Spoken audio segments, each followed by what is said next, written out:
వాక్యమే నన్ను బ్రతికించెను, బాధలలో నెమ్మదినిచ్చెను. అనుదిన ఆత్మీయమన్న కార్యక్రమానికి మీ అందరినీ ప్రేమపూర్వకంగా ఆహ్వానిస్తూ ఉన్నాం. ఈ దినము ఆంధ్ర క్రైస్తవ కీర్తనల పుస్తకం నుంచి 171 పాట పాడుకుందాం. యేసు నన్ను ప్రేమించినావు, పాపినైనా నన్ను ప్రేమించినావు, నన్ను ప్రేమింప మానవరూప మేతిదానముగా జీవము సిల్వాపై నిచ్చి కన్నదలిదాండ్రులా యన్నాదాముల ప్రేమ కన్నా మించిన ప్రేమతో యేసు నన్ను ప్రేమించినావు, పాపినైనా నన్ను ప్రేమించినావు. నా వంటి నరుడొకడు నన్ను ప్రేమించిన నా వలన ఫలమున్గోరు. నీ వంటి పుణ్యునికి నా వంటి పాపితో కేవలం బేమీ లేక యేసు నన్ను ప్రేమించినావు, పాపినైనా నన్ను ప్రేమించినావు. క్రీస్తునందు ప్రియమైన దేవుని బిడ్డలారా, మరొక నూతనమైన దినము దేవుడు అనుగ్రహిస్తూ ఉన్న అనుదిన ఆత్మీయం అన్న కార్యక్రమానికి మిమ్మల్ని అందరినీ కూడా ప్రేమపూర్వకంగా ఆహ్వానిస్తూ ఉన్నాను. సమయంలో లూకా సువార్తలో ఉన్న వ్యక్తులను గురించి మనము ధ్యానం చేసుకుంటూ ఉన్నాం. ఈరోజు లూకా సువార్త 10వ అధ్యాయము 25వ వచనాన్ని మనం చూస్తే, ఇదిగో ఒకప్పుడు ధర్మశాస్త్రోపదేశకుడు ఒకడు లేచి, బోధకుడా, నిత్య జీవమునకు వారసుడనగుటకు నేనేమి చేయవలనని ఆయనను శోధించుచు అడిగను. ప్రియమైన దేవుని బిడ్డలారా, ఇక్కడ మనం చూస్తే ధర్మశాస్త్రోపదేశకుడు ఒకడు లేచి యేసుక్రీస్తును ప్రశ్నించిన ఒక ప్రశ్నను బట్టి యేసుక్రీస్తు ప్రభువారు మాట్లాడిన ఆ యొక్క మాట అంత మాత్రమే కాకుండా ఆయన చెప్పిన ఒక ఉపమానం, మనకందరికీ బాగా పరిచయం ఉన్న మంచి సమరయుడు అనే ఉపమానము ఆయన చెప్పిన సందర్భాన్ని మనం చూస్తూ ఉన్నాం. అయితే ఉపమానం కాదు కానీ ఆ ఉపమానము ఎందుకొరకు చెప్పాల్సి వచ్చిందో, ఆ ప్రశ్న వేసిన ఆ ధర్మశాస్త్రోపదేశకుని యొక్క గుణలక్షణాలను మనం ధ్యానం చేయాలని నేను ఆశపడుతూ ఉన్నాను. ఇక్కడ చెప్పబడుతూ ఉన్న మాట ప్రకారము అతడు ధర్మశాస్త్రోపదేశకుడు అనే మాటను మనం చూస్తూ ఉన్నాం. ఇంగ్లీష్ బైబిల్లో అయితే ఎక్స్పర్ట్ ఇన్ లా అనే మాట ఉపయోగించబడింది. అంటే ఆ ధర్మశాస్త్రంలో ఒక మేధావి అన్నమాట. దీని తెలుగులో చూస్తే ఆయన ధర్మశాస్త్రమును ఉపదేశించేవాడు అనే అర్థంలో ఇది తర్జుమా చేయబడింది. ఏమైనప్పటికీ ఈ ధర్మశాస్త్రాన్ని గురించిన ఖచ్చితమైన అవగాహన ఆయనకు ఉంది, బాగా తెలుసు దాని గురించి. అందుకే ఆయన యేసుక్రీస్తు ప్రభు వారిని నిత్య జీవమునకు వారసుడనగుటకు నేనేమి చేయవలనని అడిగినప్పుడు యేసుక్రీస్తు ప్రభు వారు ప్రశ్న వేస్తూ ఉన్నాడు. ధర్మశాస్త్రం అందు ఏమి రాయబడి ఉన్నది అని అన్నప్పుడు కేవలం 2 వచనాలలోనే, ధర్మశాస్త్రంలో ఉన్న 2 వచనాల ద్వారానే ధర్మశాస్త్రం అంతటి యొక్క సారమును ఆయన తెలియజేస్తూ ఉన్నాడు. మొదటిది ఆయన చెప్తూ ఉన్న మాటను మనం చూస్తే, నీ దేవుడైన ప్రభువును నీ పూర్ణ హృదయంతోనూ, నీ పూర్ణ మనస్సుతోనూ, నీ పూర్ణ శక్తితో, నీ పూర్ణ వివేకంతోనూ ప్రేమింపవలెను అనే మాట ఆయన చెప్తూ ఉన్నాడు. అది ద్వితీయోపదేశ కాండము 6వ అధ్యాయం 5వ వచనంలో ఉన్న మాటగా మనం చూస్తాం. ఇక రెండవది ఆయన చెప్తూ ఉన్న మాట, నిన్ను వలె నీ పొరుగు వారిని ప్రేమింపవలెను అనే మాట చూస్తూ ఉన్నాం. అది లేవియాకాండము 19వ అధ్యాయము 18వ వచనంలో మనం చూస్తాం. కాబట్టి నిర్గమకాండం మొదలుకొని ద్వితీయోపదేశ కాండం వరకు ఉన్న ఆ యొక్క ఆజ్ఞలన్నింటినీ కూడా ఈ 2 ఆజ్ఞల యొక్క సారమే అవన్నీ అనే ఉద్దేశంతో యేసుక్రీస్తు ప్రభు వారి యొక్క ప్రశ్నకు ఆయన సమాధానం ఇస్తూ ఉన్నాడు. అది సరి అయినదే అని యేసుక్రీస్తు ప్రభు వారు కూడా చెప్తూ ఉన్నారు. 28వ వచనంలో చూస్తే నీవు సరిగా ఉత్తరం ఇచ్చితివి అనే మాట యేసుక్రీస్తు ప్రభు వారే చెప్తూ ఉన్నారు. అంతేకాకుండా యేసుక్రీస్తు ప్రభు వారు కూడా ఒక ధనిక యవనస్తుడికి ఈ మాటలు ఉపయోగించినట్లుగా కూడా మనం చూస్తాం. ధర్మశాస్త్రంలో చెప్పబడిన ప్రకారం ఇవి చేయండి అని యేసుక్రీస్తు ప్రభు వారు సూచించిన ఆ విషయాన్ని కూడా తర్వాతి భాగాల్లో మనం చూస్తాం. ఏమైనప్పటికీ ఈ ధర్మశాస్త్రోపదేశకుడు యేసుక్రీస్తు ప్రభు వారి యొక్క ప్రశ్నకు ఖచ్చితంగా సమాధానం చెప్తూ ఉన్నాడు. అది కరెక్టే అని యేసుక్రీస్తు ప్రభు వారు కూడా చెప్తూ ఉన్నారు.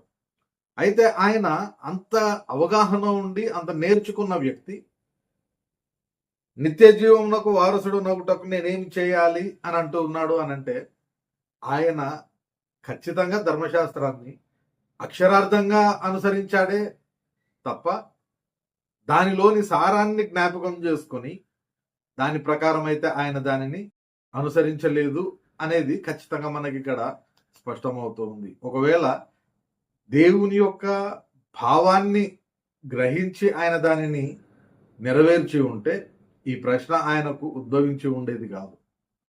రెండవది, ఆయన అడుగుతూ ఉన్న ఆ విధానం కూడా మనం చూస్తే ఆయనను శోధించుచు అడిగను అనే మాటను మనం చూస్తూ ఉన్నాం.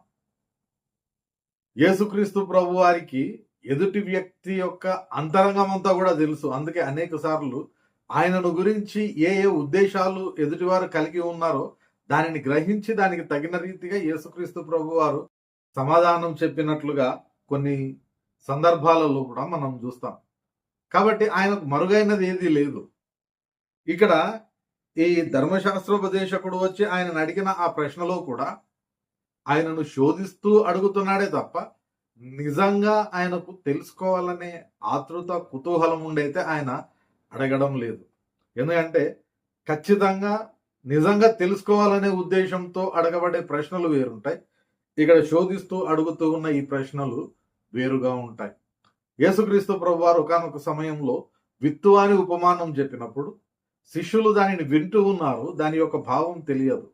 కానీ తర్వాత ఆయన ఏకాంతంగా ఉన్నప్పుడు శిష్యులు ఆయన దగ్గరకు వచ్చి ఆయన చెప్పిన ఆ యొక్క ఉపమాన భావం ఏమి అని అడిగినప్పుడు వారి ప్రశ్నలోని నిజాయితీ తెలుసుకోవాలనే ఆతృతను ఆయన గ్రహించి ఆ విత్తువాని ఉపమానాన్ని విశదీకరించి ఆయన వారికి ఎక్స్ప్లెయిన్ చేసి చెప్పినట్లుగా మనం చూస్తాం. కానీ ఇక్కడ ఈ ధర్మశాస్త్రోపదేశకుడు శోధించుచు అడిగను అనే మాటను మనం ఇక్కడ చూస్తూ ఉన్నాం. కాబట్టి ఆయన అడుగుతూ ఉన్న ప్రశ్న నిజంగా తెలుసుకోవాలని ఆయన అడగడం లేదు, కానీ శోధిస్తూ అడుగుతూ ఉన్నాడనే విషయం కూడా యేసుక్రీస్తు ప్రభు వారికి ఖచ్చితంగా తెలుసు. ఆ పని చేయడం వలన ఆయన ధర్మశాస్త్రాన్ని అతిక్రమిస్తూ ఉన్నాడు. ఎలా అని మనం చూస్తే మత్తయి సువార్తలో ఒక విషయాన్ని మనం చూస్తాం. యేసుక్రీస్తు ప్రభు వారు బాప్తిసం తీసుకొని బయటికి వచ్చిన అనంతరం ఆయన అపవాది చేత శోధింపబడడానికి తీసుకొని పోతూ ఉన్నాడు. ఆ సమయంలో ఆయనకు ఎదురైన రెండవ శోధనను మనం జ్ఞాపకం చేసుకుంటే 4వ అధ్యాయం మత్తయి సువార్త 6-7 వచనాల్లో చూస్తాం కదా. నీవు దేవుని కుమారుడవైతే క్రిందికి దుముకుము అని ఆయన నిన్ను గూర్చి తన దూతలకు ఆజ్ఞాపించును.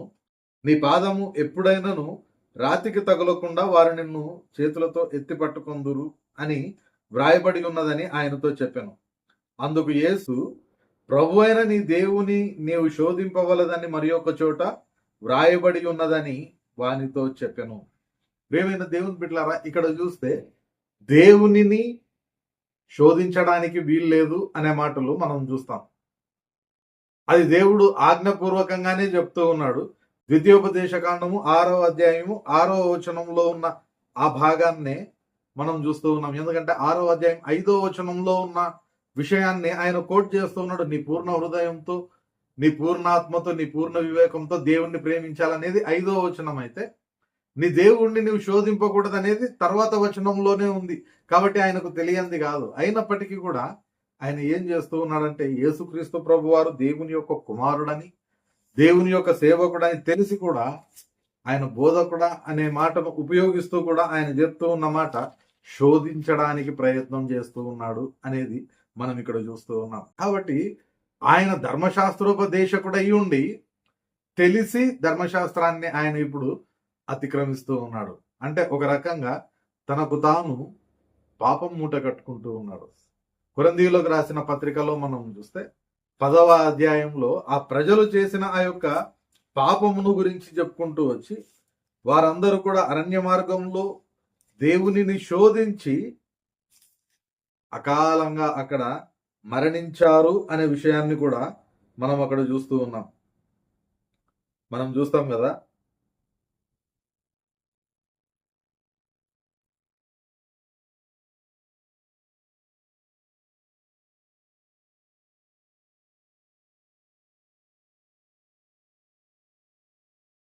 వారిలో కొందరు శోధించి సర్పం వలన నశించిరి అనే మాటను మనం చూస్తూ ఉన్నాం.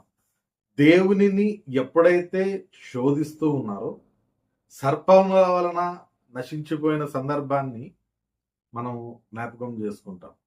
అంటే దేవునిని శోధించకూడదు, దేవుని యొక్క కుమారుణ్ణి శోధించకూడదు అని తెలిసి కూడా ఈయన ఏం చేస్తూ ఉన్నాడంటే యేసుక్రీస్తు ప్రభు వారిని శోధించినట్లుగా మనం చూస్తూ ఉన్నాం. కాబట్టి దేవుని యొక్క వాక్యము తెలియడం గొప్ప విషయం కాదు, దానిని ఇతరులకు బోధించడం గొప్ప విషయం కాదు. కాబట్టి ఈ మొదటి వచనంలో అంటే 25వ వచనంలో ఆయనను గురించి మనం చూసుకున్న ఈ భాగాన్ని బట్టి ఈ రోజుకు ఆయన ద్వారా మనం నేర్చుకునే విషయం ఏంటంటే దేవుని యొక్క వాక్యము మనకు తెలిసి ఉండడం గొప్ప కాదు, దానిని ఇతరులకు మనం బోధించడం అనేది గొప్ప కాదు. కానీ దాంట్లో ఉన్నదానిని మనం అర్థం చేసుకొని అన్వయించుకొని ఆచరించడం అనేది చాలా ప్రాముఖ్యమైనది. ఇక్కడ ఆయనకు దేవుని వాక్యం తెలుసు, ధర్మశాస్త్రం తెలుసు, దేవుణ్ణి శోధించకూడదని తెలిసి కూడా ఆయన ఎప్పుడైతే శోధిస్తూ ఉన్నాడో ఆయన తెలిసి కూడా పాపమును మూటగట్టుకుంటూ ఉన్నాడు. కాబట్టి మనం దేవుని వాక్యం తెలుసు అనుకోవడం గొప్ప విషయం కాదు. మనకు తెలిసి ఉండొచ్చు, ఎంత ఎక్కువగా దేవుని వాక్యం తెలుసుకుంటే అంత ఎక్కువగా దేవునిలో మనము తగ్గింపు కలిగి ఆయనలో మనము జీవించడానికి ప్రయత్నం చేయాలి.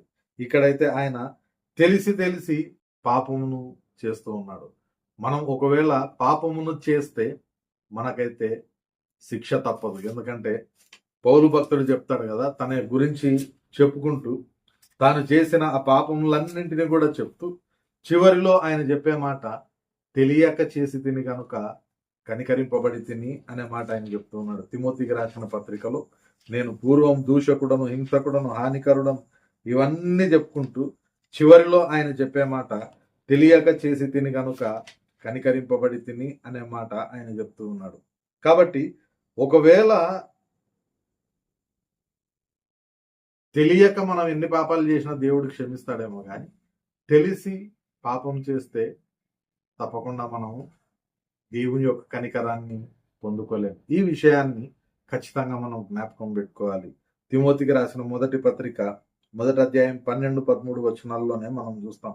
పూర్వం దూషకుడను, హింసకుడను, హానికరుడనై ఉన్న నన్ను తన పరిచర్యకు నియమించి నమ్మకమైన వానిగా ఎంచినందుకు నన్ను బలపరిచిన మన ప్రభు అయిన యేసుక్రీస్తుకు కృతజ్ఞుడనై ఉన్నాను. తెలియక అవిశ్వాసం వలన చేసి తిని గనుక కనికరింపబడి తిని అని మనం చూస్తూ ఉన్నాం. ప్రియమైన దేవుని బిడ్డలారా, దేవుణ్ణి మనం తెలుసు మనం ఎలాంటి జీవితాన్ని జీవిస్తూ ఉన్నాం. తెలిసి ఒకవేళ దేవునికి వ్యతిరేకంగా పాపపు జీవితాన్ని జీవిస్తూ ఉంటే ఖచ్చితంగా మనమైతే దేవుని యొక్క శిక్షకు పాత్రలుగా ఉంటాం. మొదటిసారి క్రీస్తు వచ్చినప్పుడు ఆయన శోధిస్తూ అడిగినప్పటికీ కూడా ఆయన యందు కనికరపడి ఆయన అప్పుడు లోక పాపములను మోసుకొని పోయే దేవుని గొర్రెపిల్లగా వచ్చినందుకు ఆ ధర్మశాస్త్రోపదేశకుని యొక్క కుట్ర లేదంటే చెడు ఉద్దేశము తెలిసి కూడా ఆయనను కనికరించి ఆయనకు సమాధానం చెప్పాడు. కానీ ఈసారి ఆయన న్యాయాధిపతిగా గర్జించు సింహంగా రాబోతూ ఉన్నాడు. కాబట్టి ఈసారి అటువంటి కనికరం ఉండదు, కానీ ఖచ్చితంగా మనం చేసే పనులకు శిక్షనే ఉంటది. అందుకే కొరింథీ పత్రికలో పౌలు భక్తుడు చెప్తూ ఉన్నమాట, మనం చేసిన ప్రతి క్రియకు మనము లెక్క అప్పచెప్పుకోవాలి, దానిని బట్టే మనకు ప్రతిఫలం వస్తుంది. కాబట్టి ప్రియమైన దేవుని బిడ్డలారా, ధర్మశాస్త్రోపదేశకుని యొక్క మొదటి పాఠము, మనము తెలిసి పాపము చేస్తే తప్పకుండా మనము శిక్షకు పాత్రలం. కాబట్టి అలా కాకుండా దేవుని వాక్యమును ఎరిగిన కొలది తగ్గింపు కలిగి దేవునిలో జీవించడానికి ప్రయత్నం చేద్దాం. పరిశుద్ధాత్మ దేవుడు సహాయం దయచేయునుగాక. ప్రార్థన చేసుకుందాం. పరిశుద్ధుడైన దేవా, ప్రేమల మా తండ్రి, మరొక పర్యాయము నూతనమైన దినం ప్రభ ధర్మశాస్త్రోపదేశకుని ద్వారా మాతో మాట్లాడిన విధానమును బట్టి నీకు వందనాలు చెల్లించుకుంటూ, ప్రభువా నిన్ను ఎరిగి, ప్రభువా నీలో ఖచ్చితమైన జీవితాన్ని మేము జీవించడానికి నీ కృప మాకు దయచేయమని వేడుకుంటూ, ధర్మశాస్త్రోపదేశకుని వలె నీ వాక్యము తెలిసి కూడా ప్రభువా పాపంలోనికి మేము పడిపోకుండా ఉండడానికి నీ కృప దయచేయమని, మరి ప్రత్యేకంగా వినిన ప్రతి వారి హృదయంలో ఈ వాక్యంను మీరే నాటి భద్రపరిచి ఫలింపజేయమని వేడుకుంటూ, ఈ దినమంతా మమ్మల్ని కాచి కాపాడి నిశ్చితమైతే ప్రభు రేపటి దినాన మరొక పర్యాయము మేమందరము నీవు అనుగ్రహించే అనుదినాత్మీయమన్న భుజించు కృపను మాకు దయచేయమని వేడుకుంటూ యేసు పరిశుద్ధ నామమున ప్రార్థిస్తున్నాం తండ్రి, ఆమెన్. తండ్రి, కుమార, పరిశుద్ధాత్మ త్రియేక దేవుని సకల దీవెనలు సదాకాలం మనకందరికీ తోడయుండి నడిపించునుగాక. ఆమెన్.